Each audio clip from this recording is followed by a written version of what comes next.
What's up guys, this is Albert T from Combat Culture, and today we've got a really cool video for you guys today. We're going to go over what are some of the most important things to know before you start sparring. Stay tuned.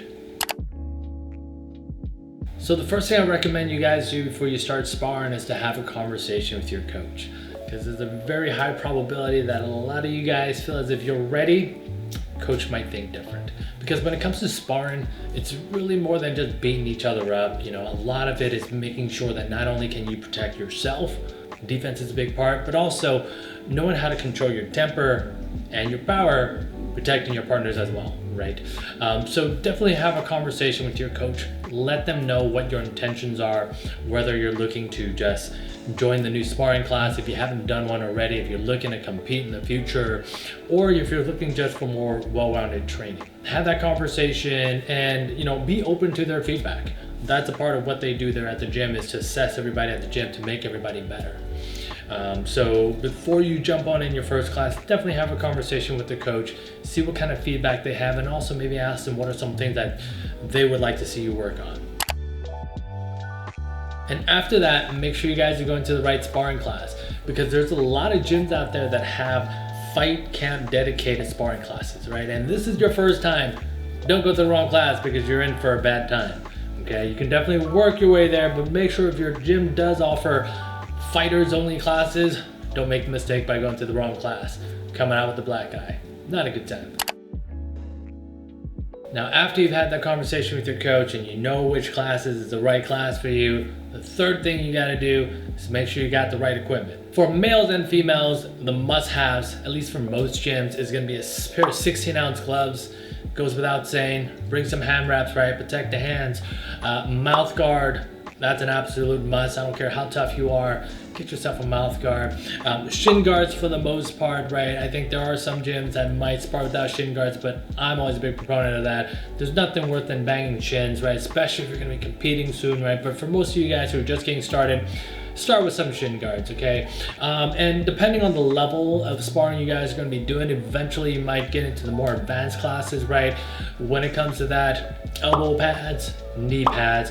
Believe me, when you start sparring, there's nothing worse than banging knees, believe me, okay? And it's not gonna hit you right away, but it's the kind of thing that's gonna hit you in the middle of the night. You're gonna wake up and you'll be like, holy crap, what happened? So do yourself a favor and get yourself some knee pads. And of course, the last thing is, for all the gentlemen out there, for all the guys out there, get yourself a cup, protected goods. There's many different kind of cups available. Find the one that works best for you. Depending on the gym you're at, they might or might not require headgear. So figure that out with the gym. Likewise, if you guys are going to a new gym or visiting a gym to do some sparring, I would just bring some headgear just in case. But all in all, those are main pieces of equipment you're gonna need when you spar. Now there's other things you can use as well to better help protect yourself, like ankle guards and some other things, right?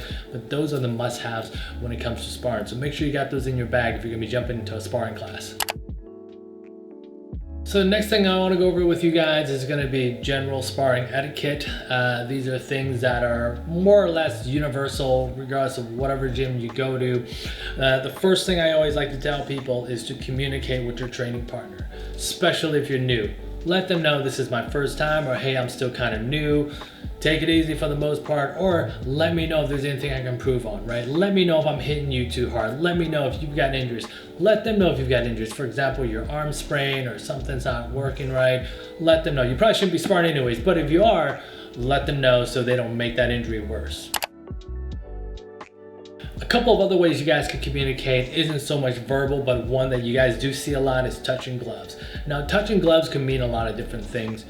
The one you probably see the most is when you guys start a round. That's basically acknowledging that, hey, I'm ready to go, you're ready to go. Some other situations where you guys might touch gloves is if somebody cracked a really good shot, like they got a really good kick in, or they got a really good punch in. I might just give them a tap, say, hey, good shot. Maybe after a good exchange, back and forth, where you guys back off, hey, good exchange, good stuff. And the last one usually is at the end of the round. Let them know that, hey, I heard the bell, I'm good to go. Let's go ahead and take that 30, and then we'll come on back and bang again. Another nonverbal sign is simply just backing off. Whether you're tired, you got hit with a good shot, or you need to readjust your gear. Go ahead and take a step back. When you put your hands up, say, yo, yo, yo, I need to fix my headgear, fix my shin guards. You crack me really good in the liver, or you're just tired. You need to catch your breath, right? And that's totally fine. I mean, that's kind of the beauty of being in a sparring environment, right? It's because you're there to train, okay? And it's a safe environment. Things are a little different if you're competing, but if you're sparring, take advantage of that, right? Like if you do need to take a step back, tell your partner, oh, take a step back, let me catch my breath, and let me fix what I need to fix, and it will go again. So the next thing I'm gonna go over are things not to do when you're sparring. And on the top of that list is to go in there at 100%. Don't go in there trying to headhunt. Don't go in there trying to brawl. Basically, don't go into a sparring round trying to beat up your partner, right? At the end of the day, we're all trying to get better. So do what you gotta do to get better without trying to hurt your partner. So one suggestion I always give to people is if you're sparring with somebody that's less experienced than you are, use that opportunity to work on things that you normally wouldn't. Use that opportunity to really refine your offense, because chances are they're not going to be as active as you are. Or on the flip side, if they are super active, you could work on your counter offense. On the flip side, if you're sparring with somebody that is more experienced than you are, or if they're just better than you are, all in all, then that's a good opportunity for you to work on your defense. Get that confidence, right? Confidence comes with practice. Okay, so if you know you're working with somebody that's a lot more active, that is better than you, that's okay. Take that opportunity to breathe, work on that defense, relax, and then gain that confidence. And then you'll get better and better yourself as well. And the last bits of things I'll say that you shouldn't do when sparring is teeps to the face. I absolutely think you should do that in a competition, but not with your training partners. Teeps to the knee, it's usually a no-go. Hard elbows, knees straight to the body, especially if you guys don't have training gear on, and also super hard sweeps and dumps, right? If it's a good opportunity for you to do a sweep or a dump, do it, but don't do it maliciously. Don't try to throw them all upside down, tombstoning them, breaking their neck, right? Be a good training partner and take care of your teammates. And the last thing I'll touch on are things that you should work on when you spar. So if you're going against somebody that's more experienced than you are and more active than you are, take that opportunity to work more on your defense. If they throw a lot of hands, work on your head movement. If they throw a lot of kicks, work on checking kicks and catching kicks. If they're super rigid and they're just coming straight forward, work on your angles and figure out what angles are best to set up your next attack. Another thing is work on being relaxed, work on being calm, figuring out how to be reactive, figuring out when to be proactive, right?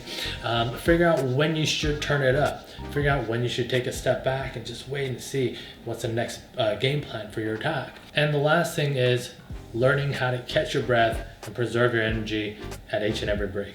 Most gyms have 3-minute rounds with 30-second breaks. Take advantage of the 30 seconds, right? Catch your breath, shake things off a little bit, figure out how to preserve your energy so when the bell rings, you're ready to go again. All right, guys, so that's everything I wanted to cover for today. Hopefully it was enough to at least give you guys the confidence and the general know-how of things you need to know before you start sparring for the first time. Keep on coming back. We'll keep coming with videos for other things that you guys can work on. But until then, if you like the video, please hit the like and subscribe button. It goes a long way to help support our channel. But if there's anything you guys want to see us cover, please drop your comments below. But until then, keep training, stay safe, and be healthy.